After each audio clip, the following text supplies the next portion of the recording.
Termasan, everyone. Good morning. Thank you all for being here. Firstly, give yourselves a pat on the back for making it this morning, and hopefully we will have a great day, a very fruitful, very efficient day, a day of great benefit to all of us.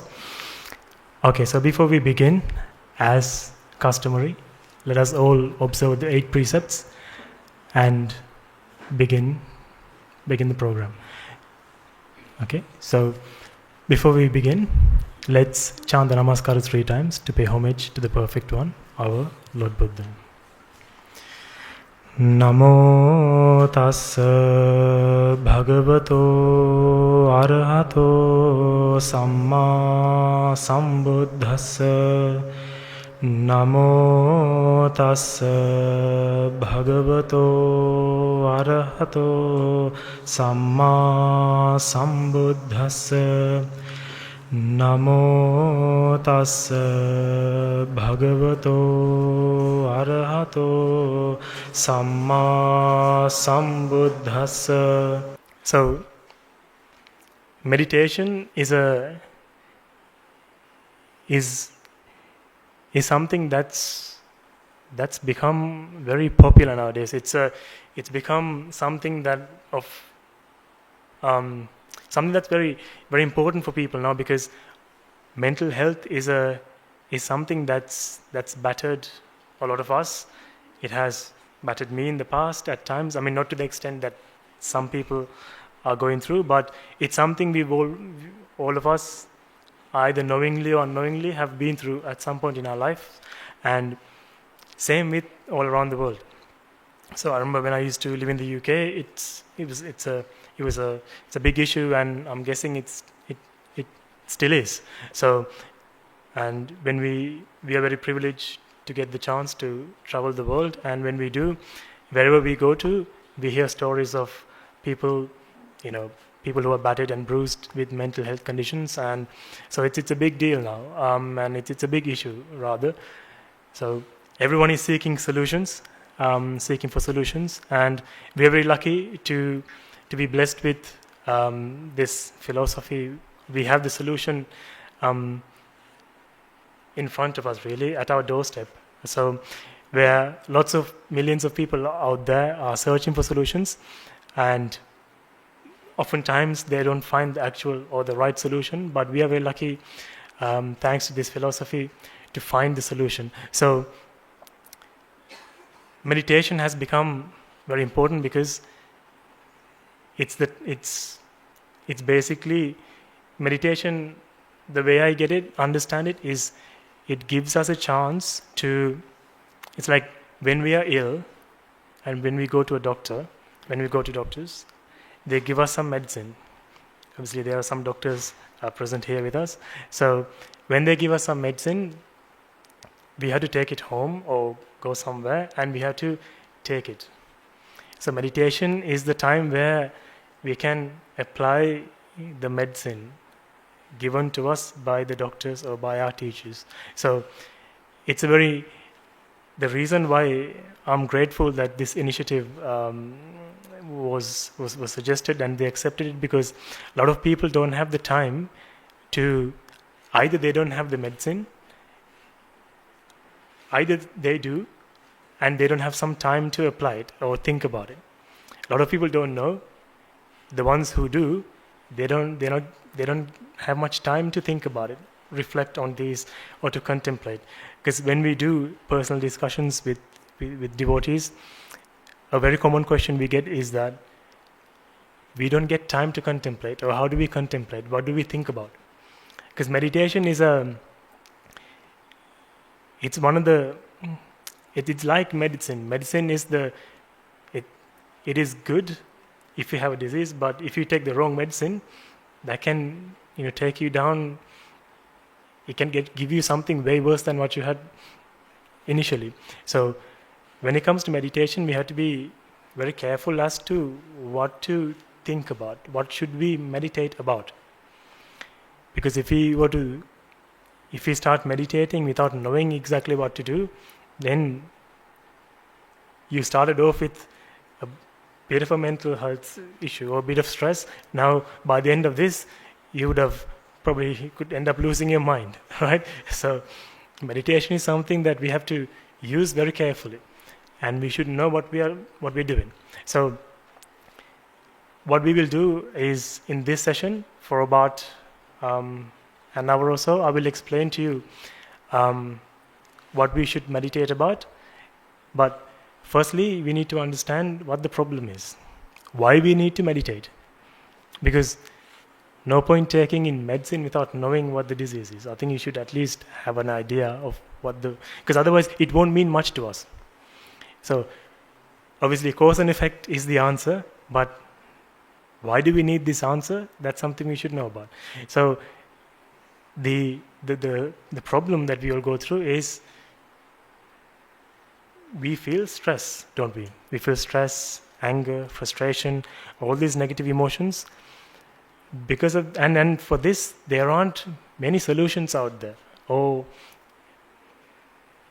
I've done my research and I couldn't really find a proper solution for it. Because out there, they talk about anger management, stress management. Imagine you have a disease, and would you like to manage it, or would you want to cure it? You don't want to manage a disease, right? Imagine you have cancer, right? And a doctor says, I'll help you manage it. All right? Would you go to that doctor, or would you go to the one that says, no, I can help you cure it? You'd go for the cure, isn't it? So we found the cure. Luckily for us, thanks to our merits, we found the cure. And better yet, I would like to phrase it this way. I would like to put it this way. This is a prevention method. This is a prevention technique, which is better than a cure, isn't it? Because the first thing is, when we are under stress, we need to accept that we are stressed. No point denying it. Because if you're in denial, then no matter how much Dhamma you know, then you can't apply the Dhamma. It's a bit like, which is easier, to wake someone up who's asleep, or to wake someone up who's pretending to be asleep? Right? So you can't wake someone up if they are pretending to be asleep. You can only wake someone up if they are actually asleep.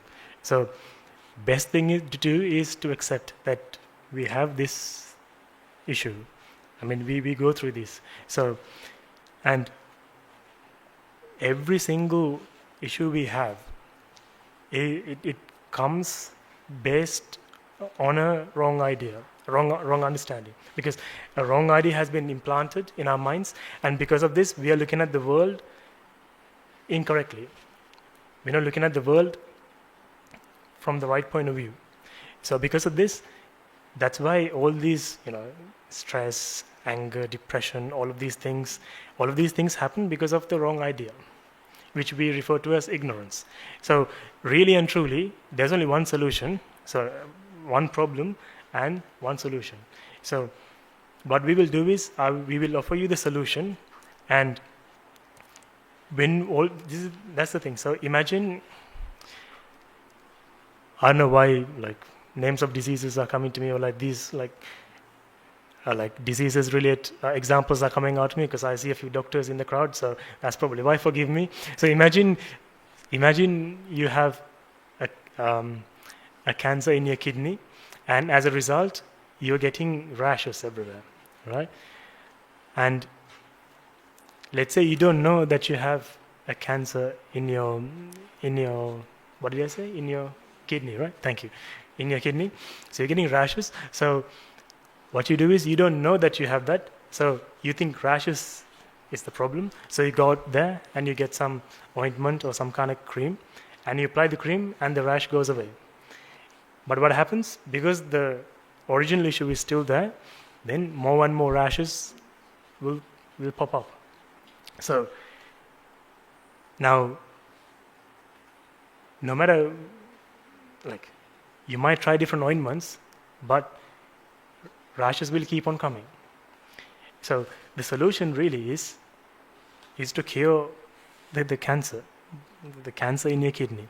So the solution we're going to offer might seem like this is not related to my problems at all, but actually it's a solution that we need.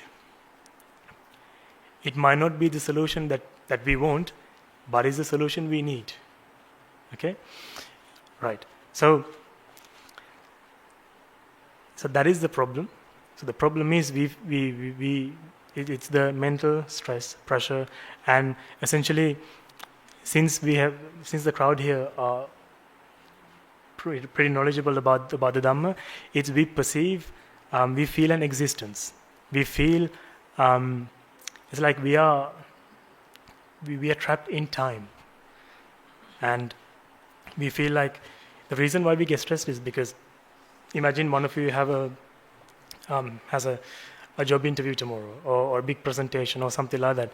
You feel, when you think about it, you feel stressed because I have to go and face it tomorrow.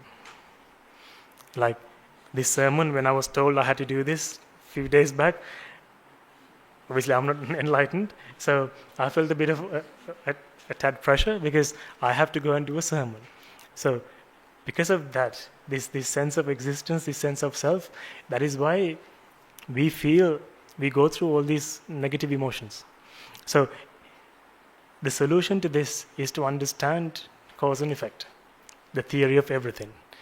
Okay, so this is what the Buddha has discovered. So what I will do is, I'll try my level best to explain this to you. And so it's about 9 o'clock, so I'll take the next half an hour, 45 minutes or so to explain this to you, and you will have about half an hour or so to meditate. And during that time, you can use this entire hall. So we will open up these doors, so you can use the entire hall. But please don't go outside unless you need to use the loos. Then perfectly fine. But if when you're meditating, please stick inside here. Okay. So for this, what I will do is I will use an example. So the pen, right? I don't know. Maybe some of you are probably sick and tired of seeing pens, but this is the most sort of practical, easiest thing that we can kind of take apart and put back together. So I think yesterday during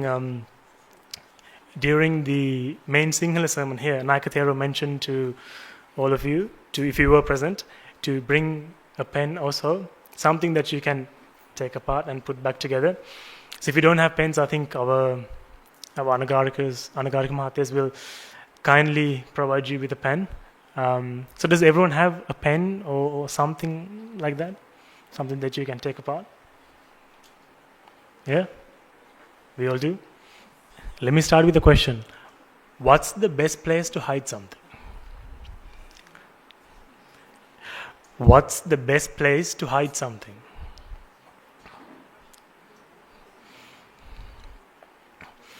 Don't say in the fourth dimension or something like that. Not like that. Right? So the best place to hide something is in plain sight, isn't it? Right? Because if it's in plain sight, no one would think to look. So the thing is, the truth is hidden in plain sight. It's like, imagine you're in a prison and the key is right next to the lock. But because we are not looking at it the right way, we are not spotting the key. Okay? So let's see if we can understand the truth about the world, about everything, using this example. Okay? I don't know, you can kind of see it, right? You can see it, right? I mean, the big TVs help. So, okay, so the pen.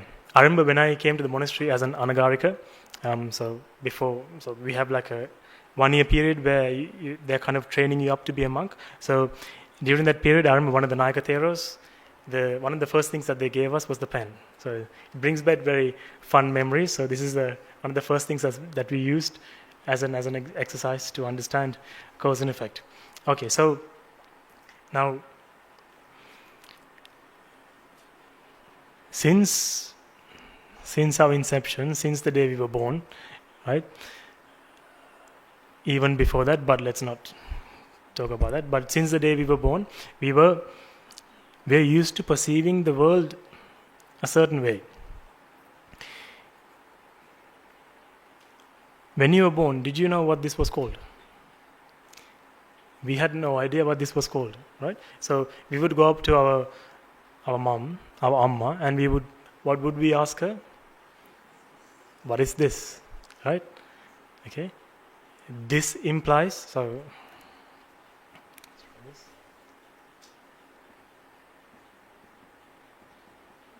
is this?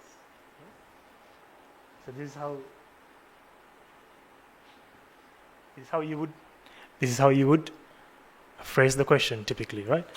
And how would your mom reply? Pardon? It's a pen. Yeah? Oh, this is a pen. Oh, it's a pen. It's a pen, dear. That's what she would say, right? Now, so though we didn't know what this was called, look at the way this conversation went. This very brief conversation went. The kid asks the mom, what is this? What does this imply? That it's something, isn't it? Like it's something, it's an entity, like one thing, right? The child didn't feel this as a collection. The child felt it as one. Okay? And that's how the child felt. So the idea that kids have a pure mind, in the sense that some have the idea that kids are enlightened, well, it's rubbish, right? Okay? So, because though they don't know what things are called, but they feel things, feel ones. Okay? I know this might sound gibberish to some of you if you're new to this, but don't worry, we will go through it and explain it. And then how does the mom reply? It's a pen. So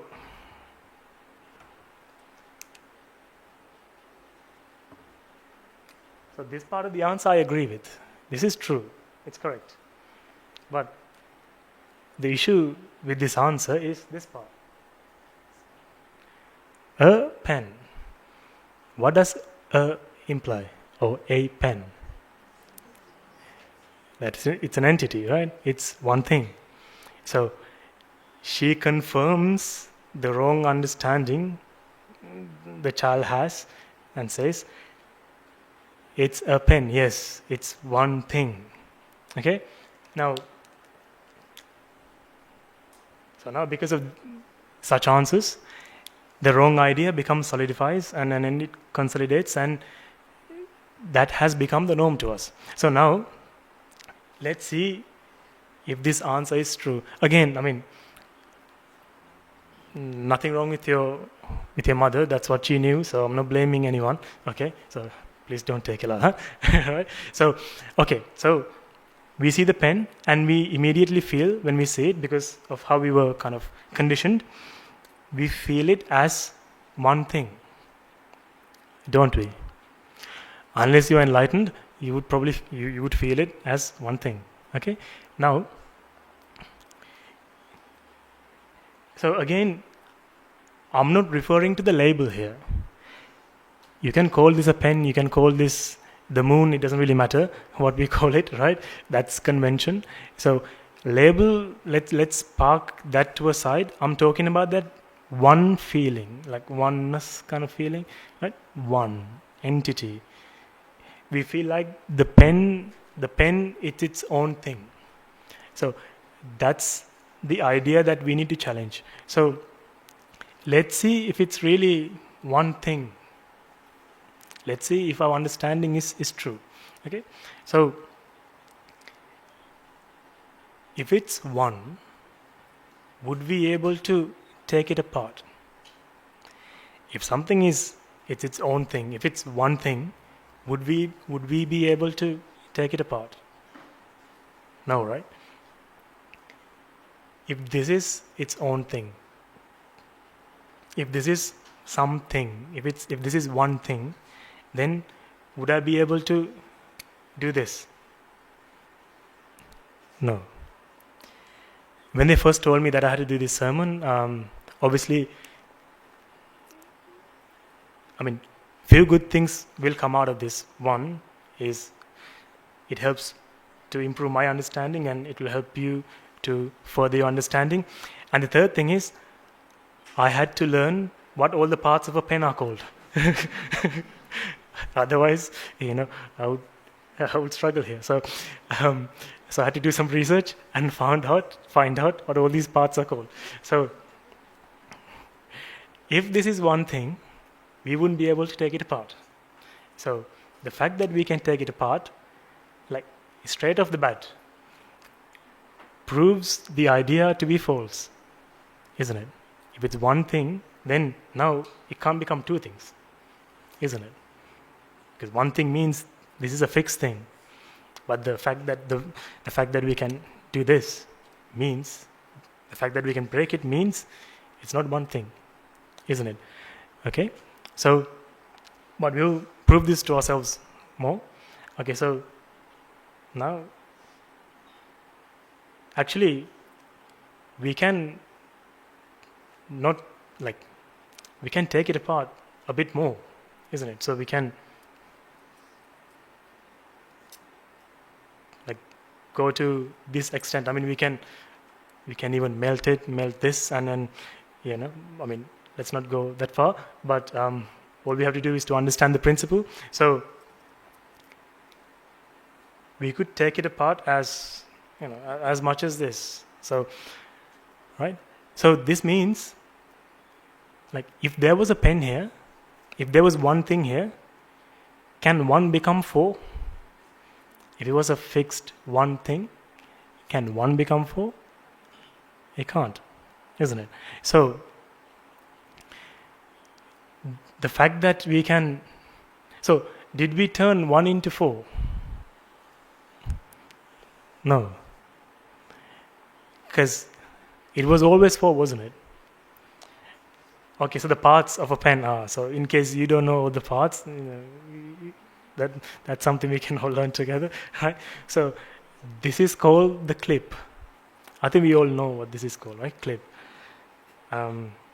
So this is according to some of the sources. So I don't know if this is the official one, but it's true. When I check some of the sources, they look legit. So I'm taking this as what they are actually called. So this is called a clip.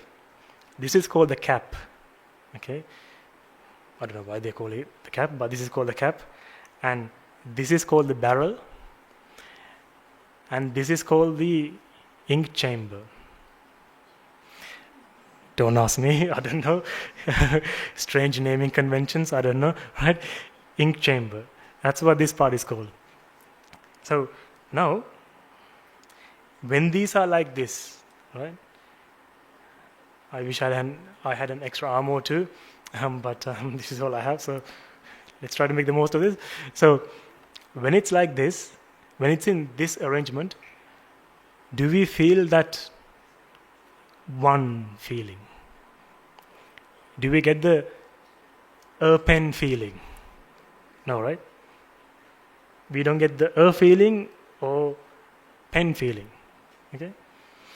So, but now look what happens.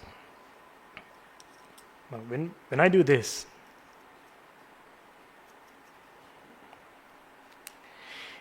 and now what's happened? This guy returns, right? A pen feeling returns. But it's still four, isn't it? Right? We feel like four became one. But did four become one, or is four still four? Still four, isn't it? Because, 1, 2, 3, 4. So, the reason why we haven't attained Nibbana yet, the only reason is because of this, right? 1 plus 1 plus 1 plus 1 is what?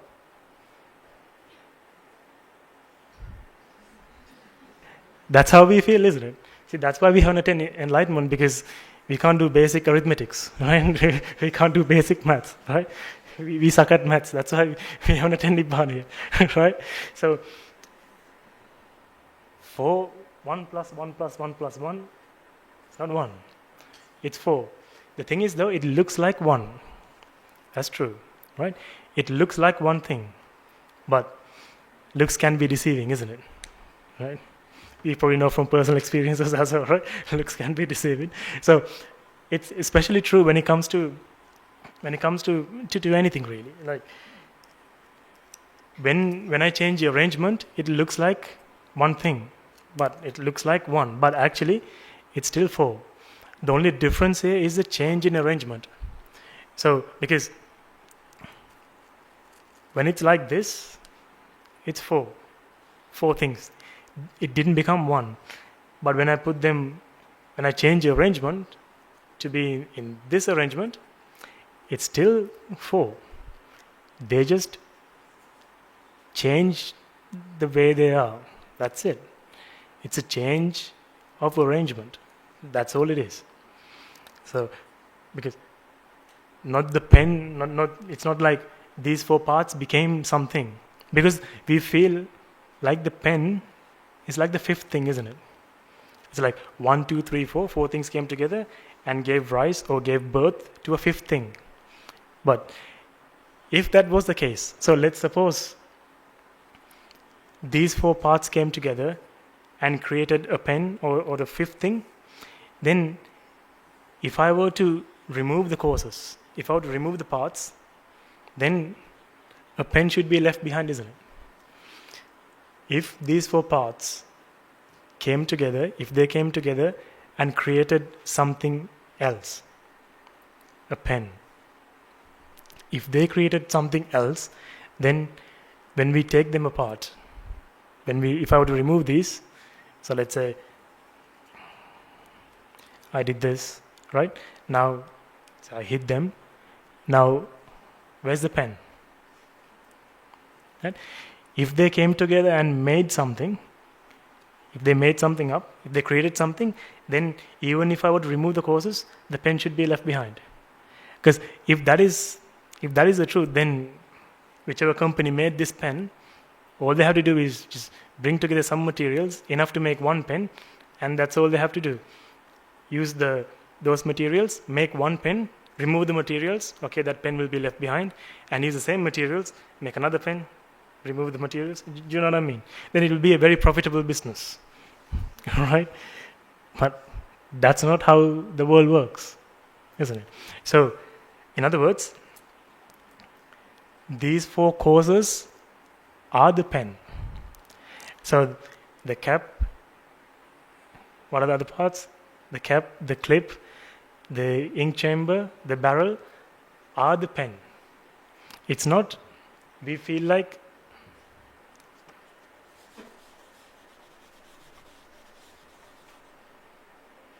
because we say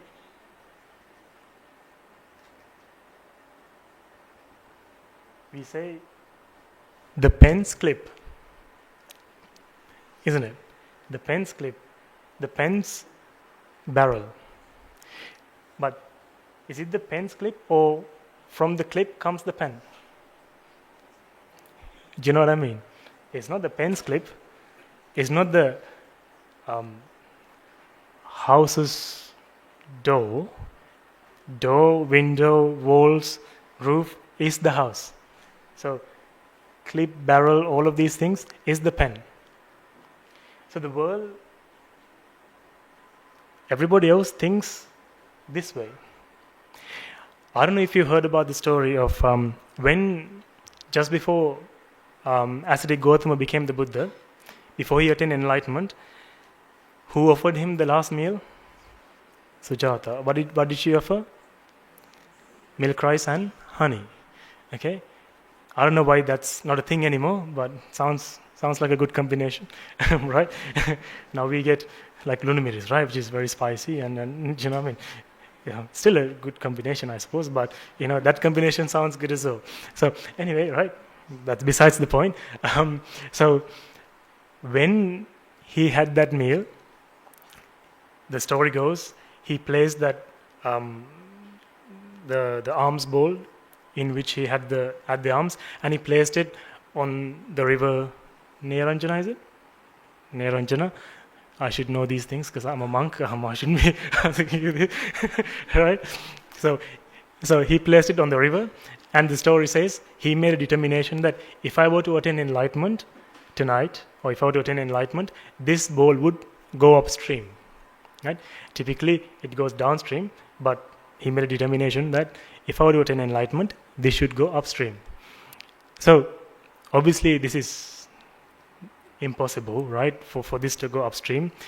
But funny enough, I did some research about this, and apparently a mathematician, he wrote a paper, and he said there is a very minute possibility that this could happen.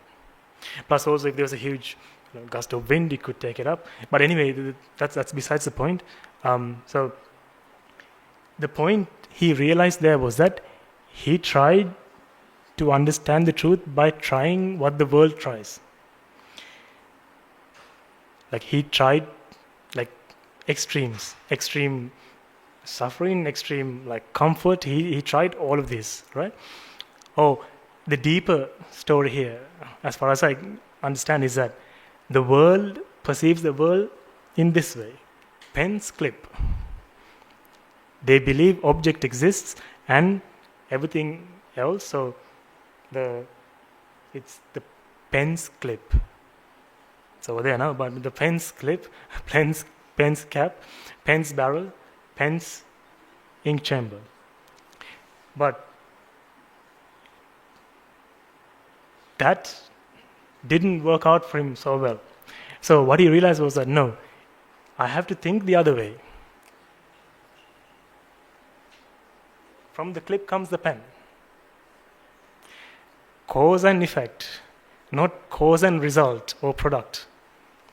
Or, in other words, it's not object something. From the causes comes not the object comes, but there's no object really. So, clip and all those bits is the pen. So basically, that's what he realized. He realized he has to think the opposite. Go against the way the world thinks. So anyway, now,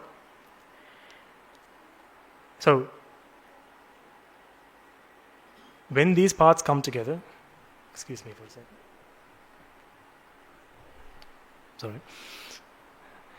When these parts come together, what we call a pen is an effect. Pen is an effect, or it's a collection. Because what's really here is, it's still 4. So 4 didn't become 1.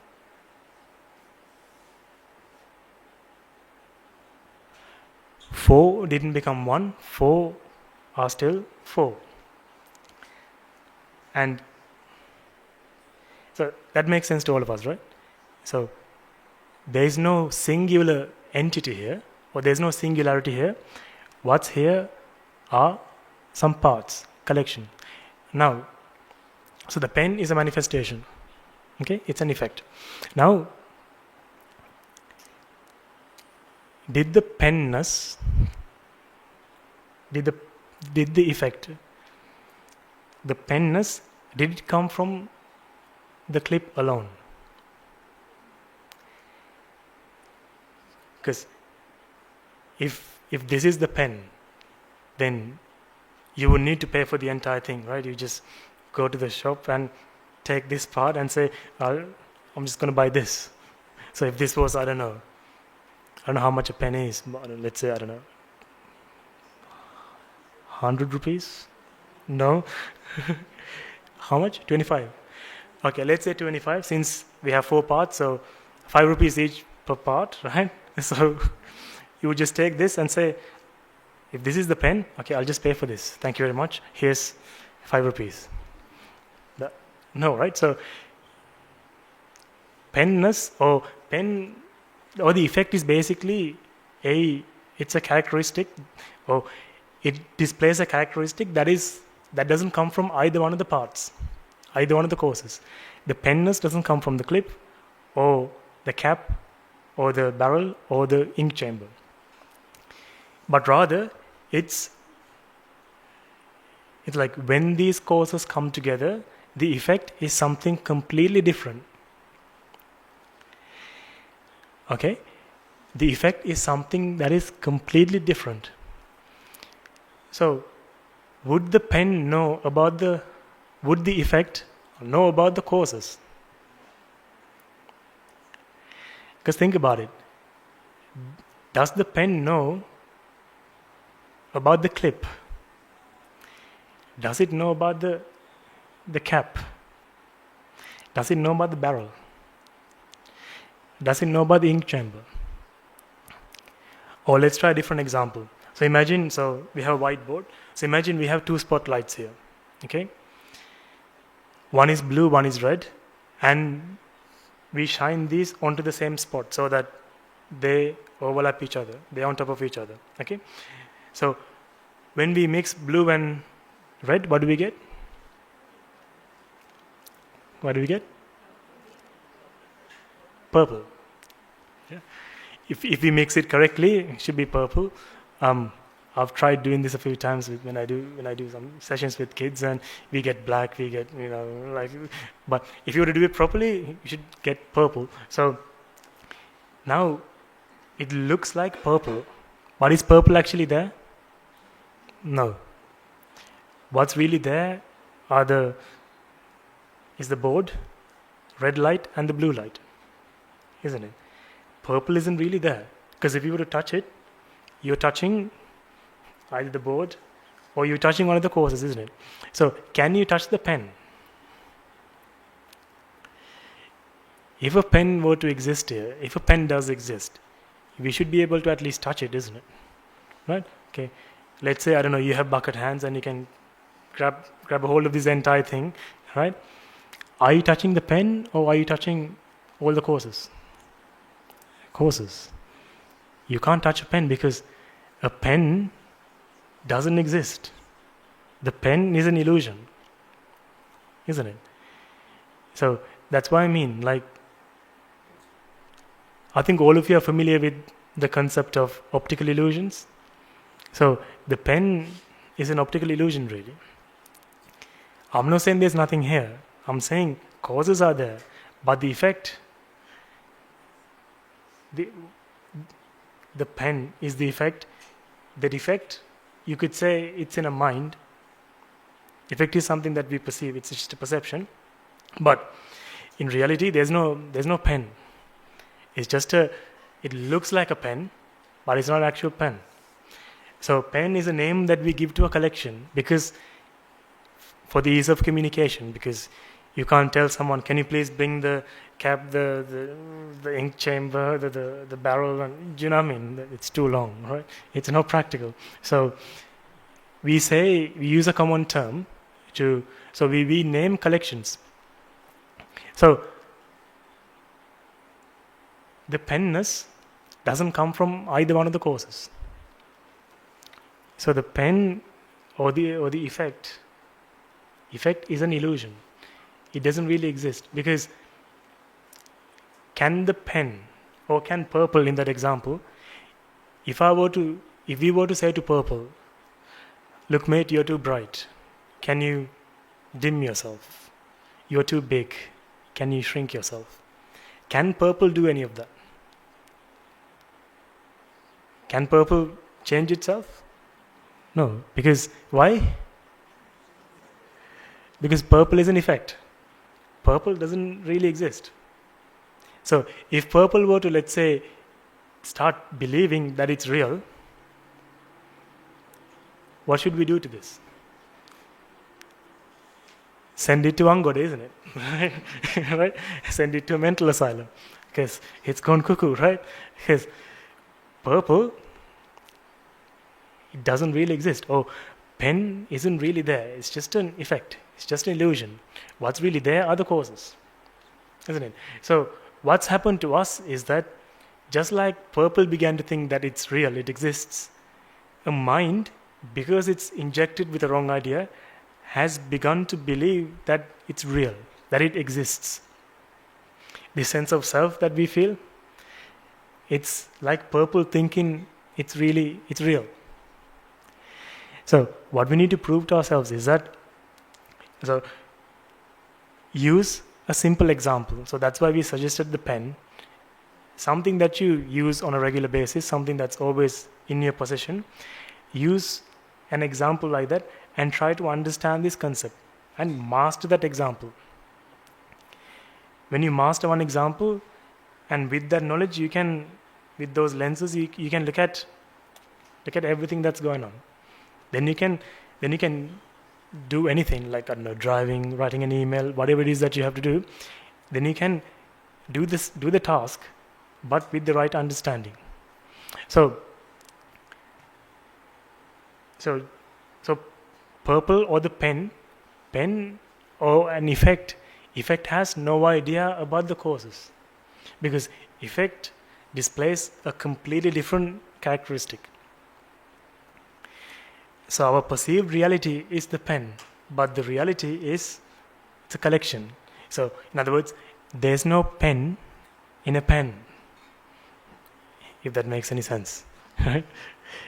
There's no pen inside a pen. What's really here are the aforementioned causes or the parts, isn't it? So, and the other thing is, we look at the world because of that wrong idea, because of ignorance, because we've been told that there are fixed things out there, there's a fixedness, or things come together and they become one. Four transforms into one. Because of that idea, we look at the world, and we, like, in pretty much every language, there's something called nouns, isn't it? There are nouns. But for the effect of a pen, for a penness to exist, for it to happen, these causes have to be there, isn't it? They have to react, isn't it? Like, does the pen come before the causes come together? Does the pen come after the causes come together? The pen comes when the causes when they stay together, when they react. It's a reaction. Hence the term, that's why sometimes we use the term process. Reaction has to happen. As long as the reaction is happening, then, okay, perception of a pen. So it's a reaction. So it's not pen, and like Nakamura says, it's penning. Right? Penning. You have to add ing. So look at the world. Don't look at the world as nouns. Nouns don't exist. That's wrong. Verbs. Right? Verbs is what exists. So penning. Because from the causes, because the causes has to keep on reacting. They have to constantly keep on matching. And in that example, the spotlights has to keep on shining. Electricity has to keep on flowing, and then the lights has to be constantly turned on. The board has to be here. If either one of the causes are missing from the equation, then it's a different effect. We can't say the pen, or we can't say, if I were to remove this, or if someone were to, let's say, I don't know, stole it or something, or break it, then we can't say the pen became a clipless pen. No. This is the way the causes are arranging now. This is the current reaction. Because there never really was a pen in the first place. That's why the idea of change, permanence, impermanence, we can't really use these terms, because there has to be something to change. Isn't it? Again, I know in books they mention the word permanence, impermanence. I'm not saying anything against them. They probably meant it this way, but sometimes it's difficult to find words to describe these phenomena, because language itself is a product of ignorance, right? Because the mind is under pressure, right? Because imagine, like, when you're with a bunch of mates and you're not getting involved, or you're not involved in the conversation for, I don't know, 5 minutes, then what do you feel like doing? You want to feel like saying something, right? They could be saying, like, you might say something completely random, but you just want to say something. So language probably came about because a mind, or minds are under pressure, and they really wanted to express themselves, talk. Because of that, language came about. Because everything that's in existence is a product of ignorance, isn't it? So anyway, so using language to explain this, it can be very difficult. So that's probably why they use those terms. So they probably meant something else, right? Anyway, what I'm trying to say is, this is a reaction. What you see, this is penning. It's becoming. It's being. It's not. It's being, not done. That's why the word building, I think that's one of the words that they named correctly, right? Because it's not a build done, it's building, because you constantly have to do maintenance and stuff like that, right? They meant it probably in that sense, but in reality we know that there's no such thing as a build done, sorry. It's building, it's being, right? If either one of the causes were to change, if we were to remove all these columns, or if one of these were to collapse, that could mess with the whole structural integrity, right? That could mean this roof falls down. So now it will be a different effect. So it's building. That's why in our body, right? So we have some doctors here, they would probably agree with me. Cells die and new ones replace them, isn't it? And if I'm correct, like all the cells in our body are replaced once every 21 days. And all the organs are regenerated. And I think the kidneys are the last ones to come. Like, it takes about 8 years. So that's why we are called human beings, isn't it? Constantly being, not human done, right? Isn't it? See? This is what I mean. The truth is hidden in plain sight. We just have to see it, right? So, human beings. Apologies for my handwriting. So we are called human beings, not human dumbs. Right? Maybe dumbs, but not dumbs. Right? I'm joking. Right? We are called human beings because we are constantly being, aren't we? It's not a finished product.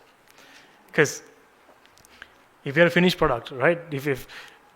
If we are a human done, then imagine when we are at the peak of our physical health and well-being and everything, we say, okay, I want to be, this is the state I want to keep. But we can't do that, can we? Right? It's constantly being. That's why it's always work in progress. It's not done. So this is penning. It's happening. It's not done. So that is another characteristic of a manifestation.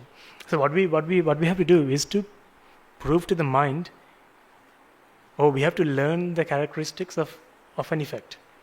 Because all that exists are effects, aren't they? Because you can take any example. So we just took 2 examples because I don't want to bring up too many examples and confuse you. So the pen and we took purple. These are being, not done.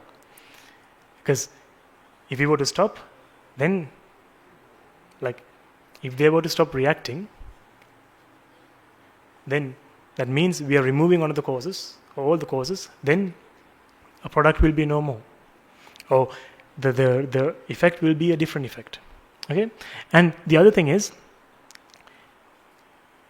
does this clip know it came together to form something?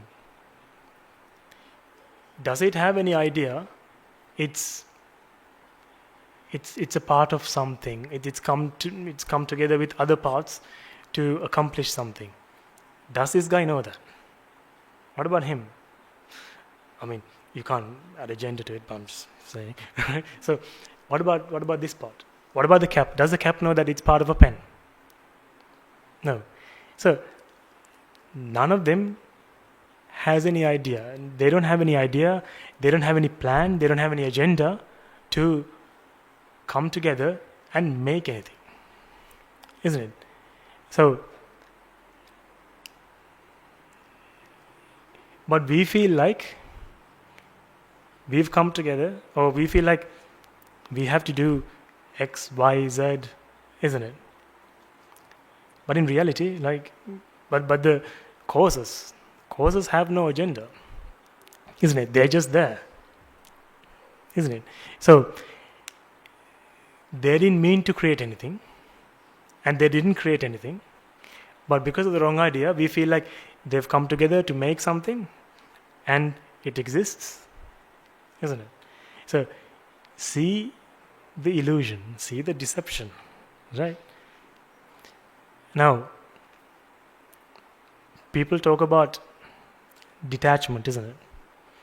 People say, if I were to lose my pen, my dear pen, yeah, if I were to lose this, I would lose sleep, and it would be the end of my life. Like a lot of people, some people, they actually love pens, like they collect pens and stuff like that. So for them, if they were to lose one of these pens, right, they would be devastated, right, heartbroken.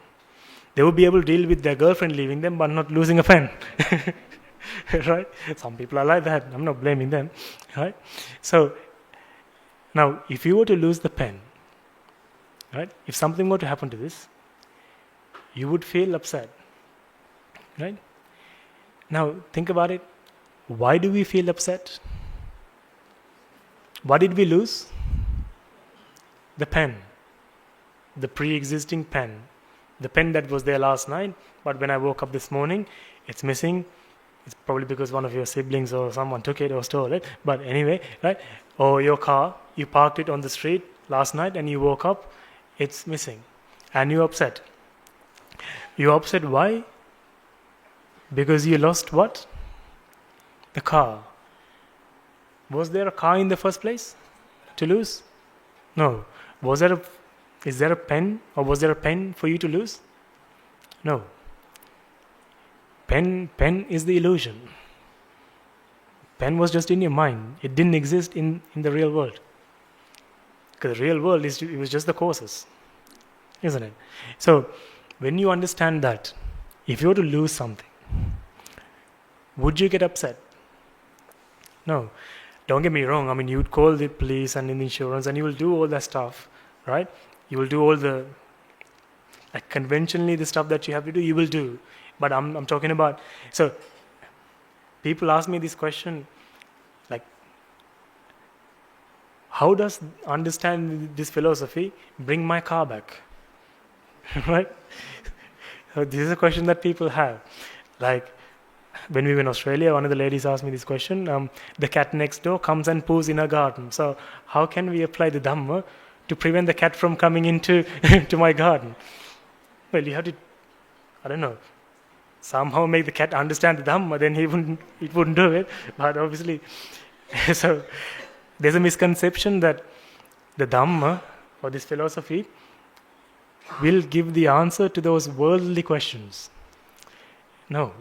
This is only to help you deal with stress, or to mitigate, or to prevent stress.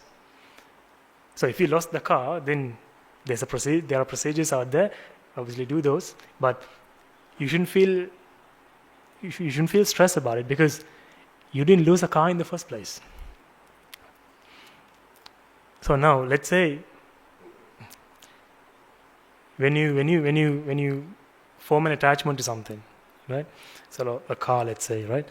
I'm not going to take any people because it's still early in the morning. I don't want to kind of bring us on a downer in the very first session, right? So let's say someone lost their car, okay, or someone got attached to a car, and when you get attached to something, that relationship between you and the car, it could only end two ways, right? Either the car goes before you, or you go before the car, right? So let's say the car broke down and it becomes redundant and unusable, right? And this person's under stress, right? If you were to understand that car was an effect, in other words, what was really there were the parts. There was no such thing as a car. Then, is there anything for him to let go of? Has he lost anything? No. So, the society has a wrong idea of attachment. We are talking about attachment to objects, attachment to a car. But what the Buddha came was that, so this is the way the world thinks. But the Buddha said that there was no car there in the first place for you to get attached to. I'll repeat it. There was no car there in the first place to get attached to, because there is no pen here in the first place. In some courses, pen is a name that we've given to that collection. But a pen as its own thing doesn't exist. So what the Buddha said is to realize that there aren't these objects that we perceive as not true. These entities don't exist. So what we need to realize is that you didn't lose a car, you didn't lose a pen. So you don't have to let go of anything. You have to realize that you weren't holding on to anything in the first place. That attachment and detachment isn't possible. That's what we have to realize. Because the mind can't get attached to anything. Think about it. So anyway, we're kind of running out of time, so I need to give you some time to meditate, otherwise we'll complain. Oh, we came for the World Meditation Day, we didn't get a single second to meditate. What is this, right? This is some sort of, we've been scammed. So, so don't worry, I'll give you some time to contemplate. So you will have a pen or something that you can take apart. So for the next sort of 20 minutes, half an hour or so, until I'll let you know, I will give you some to go over these concepts, this concept that we talked about. So really prove to the mind, prove to yourselves that this pen you see, it's a manifestation. It's an effect. There's no fixed pen here. The pen as its own thing doesn't exist. It's just some parts. It's not pen, it's penning. Being. Right? It's being, not done. Yeah? Because the perceived reality is it's done. But the reality is being. Okay? Right? Hopefully is it clear? Clear as mud? Clear? Okay. Right. So what we will do is we will chant the Namaskar 3 times, and then you can do some contemplation. So you can either stay seated and contemplate, or you can walk about. We will open these doors, so you can use the entire Dhamma hall.